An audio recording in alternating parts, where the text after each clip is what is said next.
안녕하세요. 앨리스의 오두시 앨리스입니다.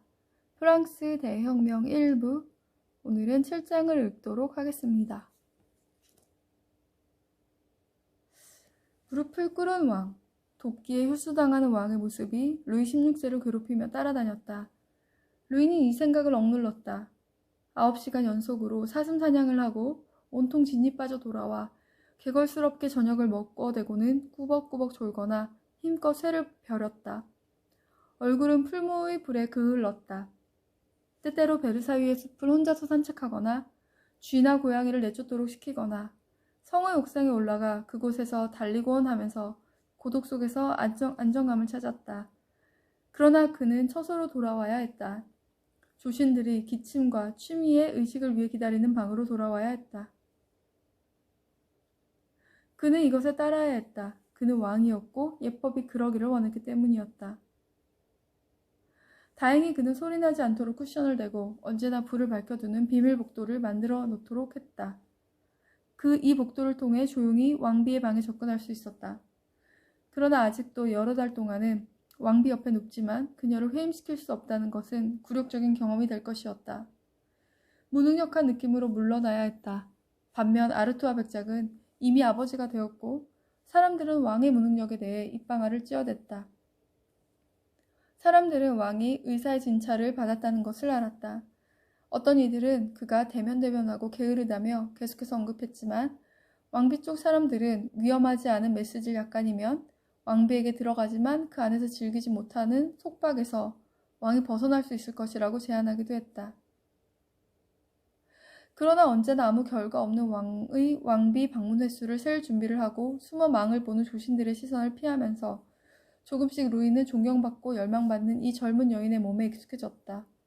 모든 젊은 귀족들은 왕비 곁에 다가가고 왕비의 축제와 무도회에 참가하고 궁정의 아기애찬 수군거림에 지친 왕비가 종종 물러나 머무는 트리아농의 입실이 허락되기를 꿈꾸었다. 사람들은 그녀에게서 매력과 유혹만을 인정했다. 왕비는 자신의 황제적 위엄을 자랑스러워하며 동시에 그것에 확신이 있는 미의 동상이었다. 그러나 1774년 한 무도회에서 스웨덴 귀족 악셀 페르센에게 반했고 그의 남성다움에 무너졌다고 사람들이 수군거렸다. 루이는 이 소문을 무시하고 싶었다. 그는 아무도 모르게 파리에 와 있던 마리 앙뚜아네트의 오빠 요제프에게 자기의 장애에 대해 고백했다. 게으름, 서투름, 그리고 무기력.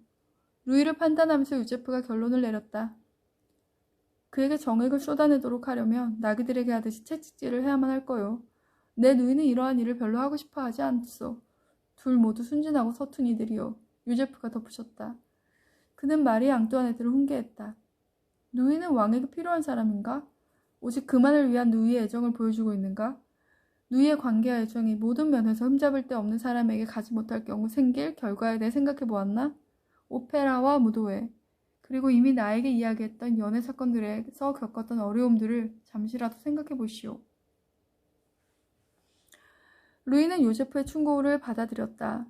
비록 실패할 때마다 상처를 입었고 의심이 커져갔지만 굽히지 않았다.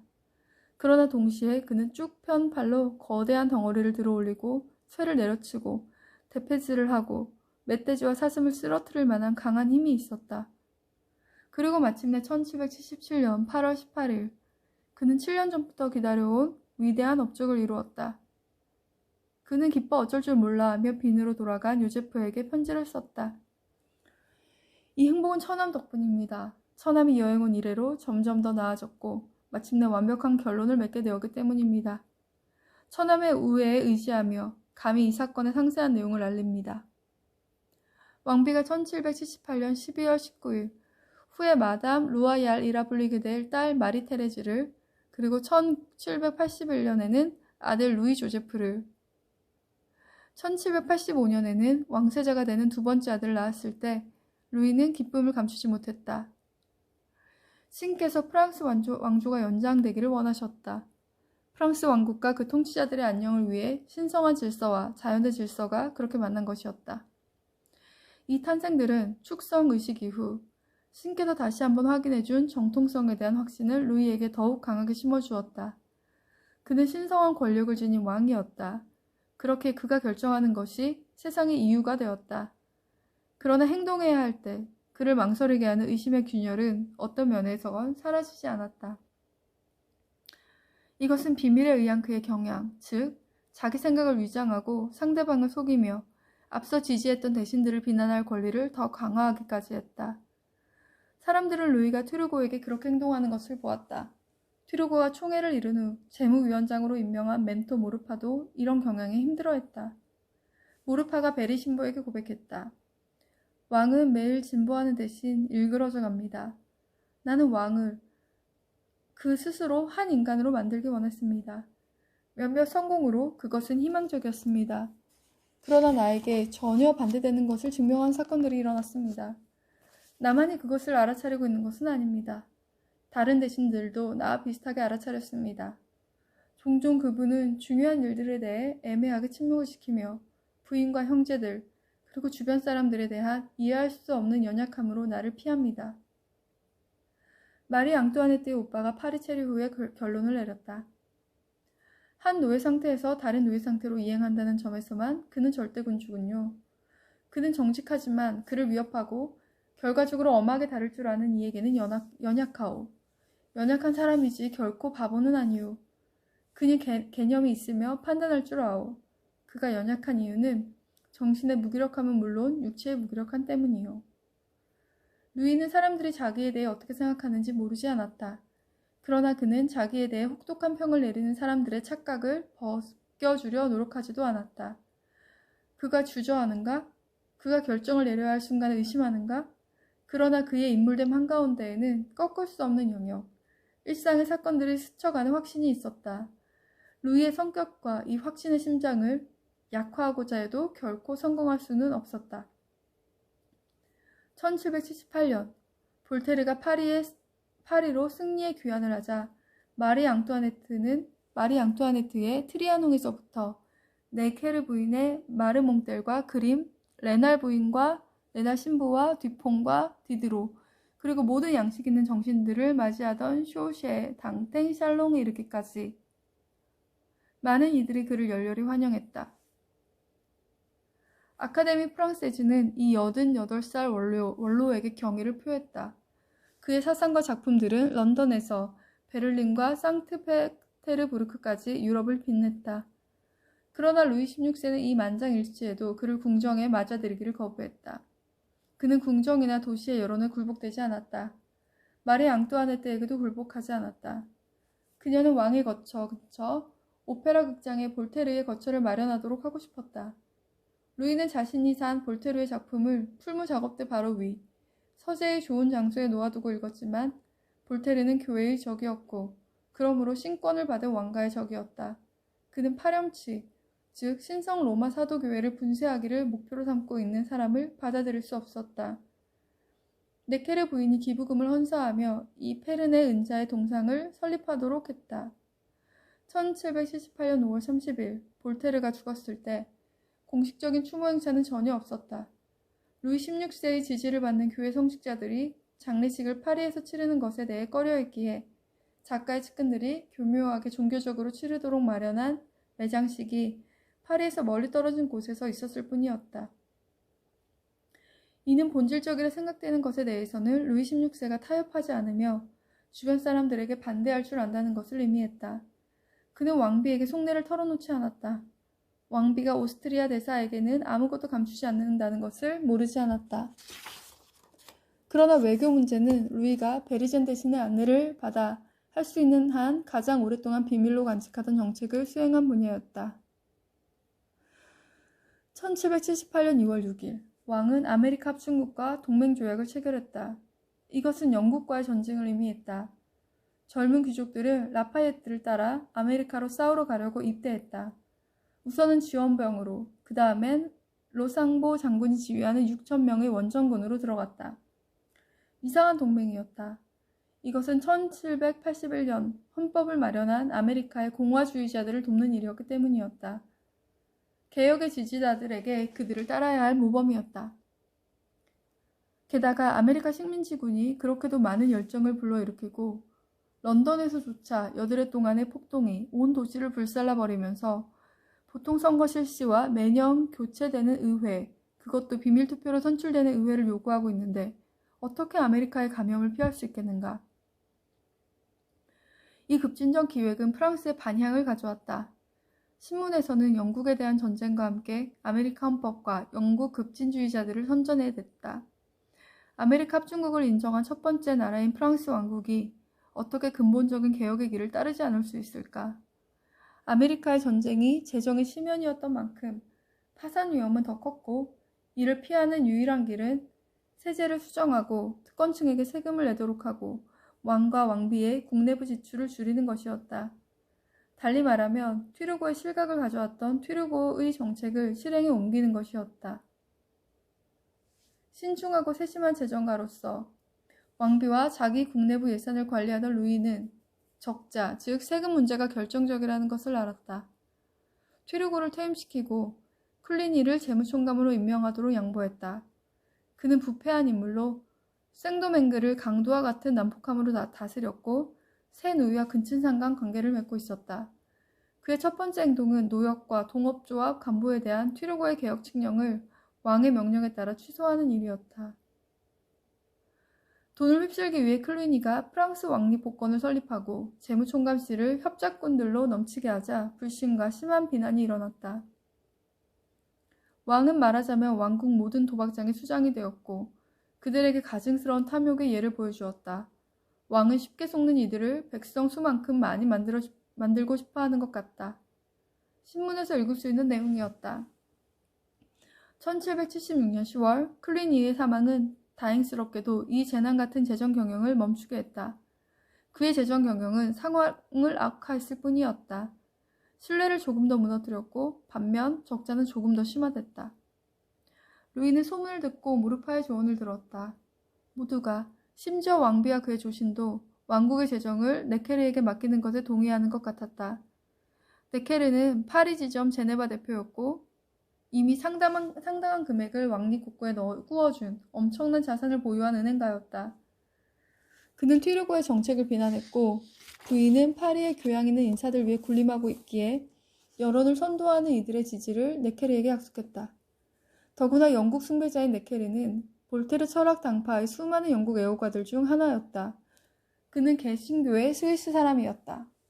그러나 루이 16세는 그의 믿음에 대해 너무나 확신했고 튀르고를 퇴임시킨 것처럼 필요하다면 네케르도 보낼 수 있는 자신의 능력을 너무나 확신했기에 1776년 10월 그를 맞이하여 국고국장으로 임명했다. 그리고 1777년 6월에는 재정국장으로 임명했다. 네케르를 재무총감으로 임명할 수는 없었다. 개신교도의 외국인이기 때문이었다. 이런 이유로 네케르는 대신들이 모이는 여하한 참사에도 참여하지 못했다. 본질적인 것에 포로가 된 루이 16세의 행동을 잘 보여주는 이상한 상황이었다. 채 몇 주가 지나지 않아 능숙한 네케르는 세금이 아닌 대출에 의지해 부분적으로 국가 재정을 다시 일으켰다. 부유하고 정직한 이 은행가를 신용했기에 사람들은 출자에 응모했다. 그리고 아메리카 전쟁 비용이 점점 더 많이 들어가게 되는 시점에 돈이 들어왔다. 왕은 관찰했다. 네케르의 정책은 인기가 있었다. 그를 비난하는 사람들 중 하나인 지사 칼로는 네케르 마니아들을 언급하면서 네케르는 왕국에 좀 더 빚을 더 지음으로써 그래서 폐악을 더 악화시킴으로써 왕국의 생명을 연장했다고 비난하게 될 것이다. 네케르는 알았다. 신뢰가 회복되면 개혁을 생각해야만 한다는 것을. 그러나 그의 개혁이 완강한 저항을 불러일으키리라고는 생각하지 못했다. 네케르는 노역 폐지에 대해 더는 말하지 않았다. 단지 표면적으로 20분의 1세와 인두세만을 수정했다. 성직자의 11조는 건드리지 않았다. 그는 신중하게 조심조심 발을 떼며 전진했다. 매 순간 여론의 지지를 찾아가면서 수납총관 수를 줄였고 그럼으로써 징세 청구 제도를 공격했다. 그들은 자신들의 이익을 위해 세금을 올렸지만 그중 일부만이 국가의 금고에 들어갔다. 그리고 네케르는 국내부 비용을 문제 삼았다. 그것은 특권층과의 노골적인 전쟁이었다. 더욱이 그가 지방의회와의 세금 협의 업무를 맡는 지역행정사무소 창설을 제안했기에 더욱 그러했다. 실험적으로는 부르주의 하나, 몽토방의 또 다른 하나를 세웠고 그르노블과 물랭에 또 다른 사무실 2곳을 계획하고 있었다. 특권층과 고등법원 의원들을 격동시킨 것은 권력의 장소가 되어 기존 법정들을 약화할 의회들이 튜르고가 제안한 대로 은밀히 설치되었다는 사실만은 아니었다. 그것은 무엇보다도 몽토방처럼 부르주에서 제3신분, 즉 평민 대표 숫자가 귀족과 성직자 대표를 합친 것만큼이나 많았다는 사실이었다. 2배에 달하는 제3신분 대표자 수는 정치 사회적 계급 구조를 다시 문제 삼게 했다. 귀족과 성직자 두 신분의 우위에 기초한 이 구조를 신분별로 투표를 한다면 과반수가 보장되는 것이었고 제3신분 대표자들의 수를 2배로 하고 머릿수로 투표를 한다고 해도 잘해야 동등한 수준에 달하는 것이었다. 영국 마니아 네케르, 이 개신교도가 무엇을 원하는 것인가? 네케르에 대항해 일어선 특권 계급들은 생각했다. 선한 프랑스인의 편지에서 사람들은 네케르를 고발했다. 재정가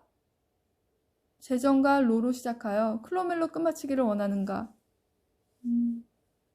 무릎 꿇은 채 기요틴에 머리를 올린 왕의 이미지가 그때까지 네케르를 지지하던 루이에게 다시 떠올랐다. 네케르는 튜르고와 동일한 방식의 퇴임이 자기를 위협한다고 느꼈다. 그는 다시 한번 여론몰이를 했다. 1781년 2월 푸른 표지의 소책자, 왕께 드리는 네케르의 보고서, 즉 프랑스 예산 보고서를 출간했다. 방법은 혁명적이었다. 지출과 수입이 제시되어 명시된 것이다. 사람들은 국내부, 연금, 국채, 조신들에게 준 은사금의 비용이 얼마나 드는지 알게 되었다. 네케르는 특권계급 수천 명의 혜택을 위한 국고의 모든 낭비를 고발했다. 그 범위를 알 수 없는 이런 유의 낭비들에 가장 큰 방벽을 놓아야 한다고 믿습니다. 더구나 그는 초과 수입을 기대하는 예산안을 제출했다. 네케르는 왕께 드리는 보고서를 사려고 서두르는 여론 덕에 살아났다. 첫날 6,000부가 팔렸고 몇 주 만에 10만 부가 팔렸다. 영어, 독일어, 그리고 이탈리아어로 번역되기까지 했다. 내가 좋아하는 길을 따랐다고 사람들이 생각할지 모르겠습니다. 그러나 분명 나는 옳은 길을 찾으려 했습니다. 나는 차입금에도 권력에도 희생제물을 바치지 않았습니다. 나는 허영심의 즐거움도 거부했습니다. 심지어 가장 부드러운 사적 만족, 즉 친구들을 돕거나 나를 둘러싼 이들의 감사를 받는 만족조차도 포기했습니다. 나는 나의 의무만을 바라보았습니다. 네케르는 왕국 비밀의 종결을, 따라서 거대한 특권과 신성한 통치 권리의 종결을 요구했다. 그것은 새로운 시대의 선언이었다. 네케르의 태도는 혁명적이었다. 그는 모든 백성, 그러므로 법 앞에서 평등한 모든 이에게 말했기 때문이다. 마지막으로 나는 고백합니다. 악당들이 멈추거나 찢어버리려고 헛되이 애쓰는, 그러나 정의와 덕의 뒤를 따라 들어올 공공의 의견에 자랑스럽게 의지함을 고백합니다. 튜르고 때처럼 결정적인 순간이었다. 동일한 문제가 제기되었다. 왕정을 개혁할 수 있을까? 루이 16세는 계속해서 네케르를 지지할까? 그러나 보고서의 출판은 이제부터 권력과 수입과 지출, 세금의 용처, 그리고 할당을 계산하고 통제하고 토론할 수 있을 것이라는, 그래서 결국 정의와 평등과 자유의 시대가 시작될 것이라는 믿음을 주었기 때문에 국가의 신용을 더욱 공고히 했다. 새로운 국채 7천만 리브르로 인해 대출금은 1억 리브르가 되었다. 그러나 네게르에 대항하여 이제부터 모든 특권층이 연합하게 될 것이다. 트리아농이 자주 드나드는 왕비의 최측근 폴리냐크 가문에서부터 고등법원 의원들까지, 왕의 형제들로부터 주교들과 재정관들에 이르기까지 모든 특권층이 연합했다. 지사 칼로는 한 소책자에서 왕께 드리는 보고서가 완전하지 못하다는 사실도 알아채지 못한 네케르 마니아들을 비웃기까지 했다. 네케르는 미국에서의 전쟁 비용과 부채 상환을 망각했기에 그의 예산은 1,000만 리브르의 잉여금을 남기기는커녕 2억 1,800만 리브르의 적자를 냈다. 이 보고서는 황당무계한 이야기일 뿐이라고 모르파가 말했다. 공격에 당면한 네케르는 왕에게 자신을 지지해 줄 것을, 그리고 자기에게 육군과 해군 재정에 대한 직접 관리를 맡겨달라고 요구했다. 그러면서 그는 진정한 재무부장이 될 것이며 이는 급진적 개혁을 실시하겠다는 왕의 의지를 표현한 일이 될 것이었다. 루이 16세는 거부했고 1781년 5월 19일 네케르에게 사직서를 요구했다. 네케르를 지지하던 여론에게는 갑작스러운 충격이었다.